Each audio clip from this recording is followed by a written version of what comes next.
what is hypergamy? Let's start there. What is hypergamy? Okay. Hypergamy, guys, is the practice and mating strategy that women employ to secure the most competent, able-bodied male that they can. Okay? And you guys need to understand that this is a biological need. Just like you need to bust a nut with hot girls, they need to bust a hypergamy with some higher status guys, right?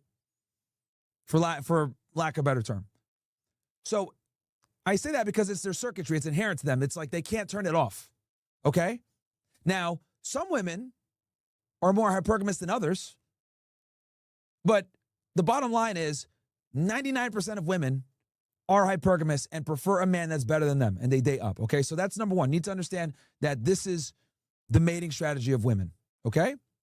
It's also important to note that despite the fact that we have women that can make their own money and protect themselves and are completely self-sufficient and don't rely upon men in a modern day world, they still have this biological inclination to exercise hypergamy because it's natural. So if anything, modernity only enhances the hypergamy.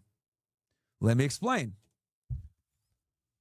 A girl in the 1950s, right, might only care about having a provider that can make enough for her and him.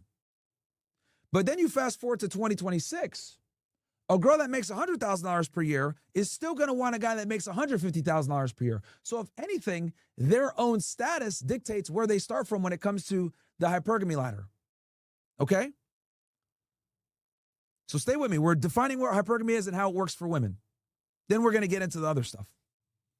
But the bottom line you guys need to know is that women are hypergamous and they're always looking for the best. They might not outwardly admit this to you for obvious reasons, because it's actually a very unflattering biological trait that they all share, and they don't want to come off as surface level or shallow or, materialistic, but they inherently are, and there's nothing wrong with that. It's literally a survival mechanism, okay? Because prior to the age of modernity, women weren't able to exist on their own. A woman would not be able to go out there and forge enough resources to create enough calories for herself and her offspring. She needed a man to do that, right? And she also needed a man to protect her from other men.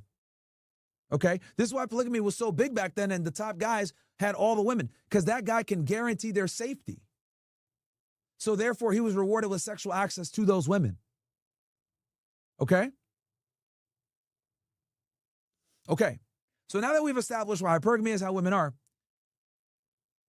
the goal of many, of especially the Abrahamic religions, since hypergamy is a pretty destructive force that's necessary for survival, it needs to be checked and reeled in, okay?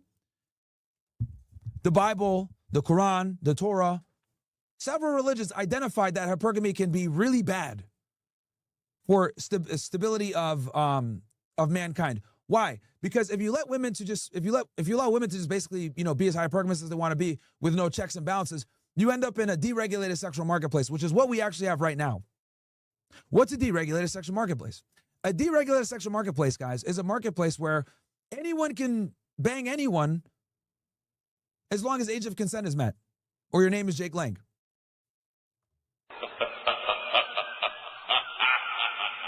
Sorry, I had to. It's just too, hey, it's in the news.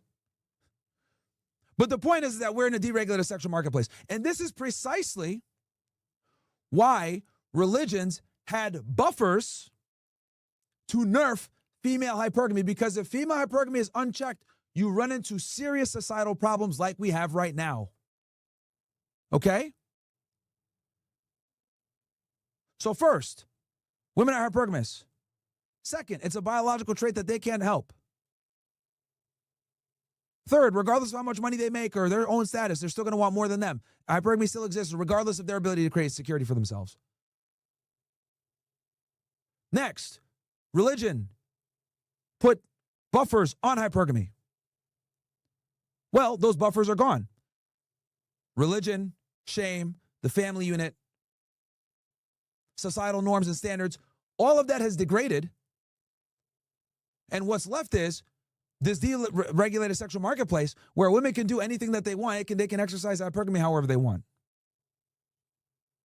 And this is how you end up with videos like this, where you have a girl that has a relationship with a guy, giving a number to another dude openly with very little shame. And this is because we have removed institutions that historically have been around to shame women for poor behavior like this. It's very important that you guys understand this. The reason why women are out of order is because we have removed the institutions that used to keep them in order. One of the biggest fucking kryptonites for women, besides accountability, is shame. Okay? Say that again. One of the biggest pieces of kryptonite to women is shame. I would go a step further to tell you guys that one of the chief goals of feminism was to remove shame. Remove shame from working. Remove shame for being single. Remove shame from not being a mother. Remove shame for being promiscuous. That is what, that is the power of shame. Feminists will sit there and tell you, oh no, we just want equality.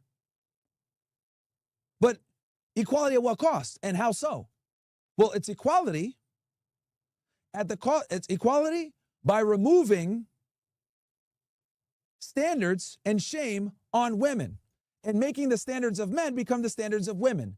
That is how they've been able to remove it. And that has been the chief goal of feminism from the beginning. They'll sit there and tell you guys on the surface level, we're just fighting for equality. That's kind of a half truth. It's a kernel of truth. The other significant part of that is removing shame from not having a family. That's the other thing.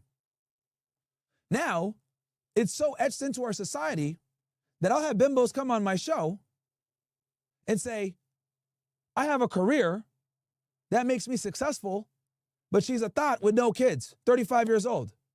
What the fuck are you talking about, bitch? Like, but this goes to show how much we've devolved, where women brag about and use that as a flex. It's ridiculous.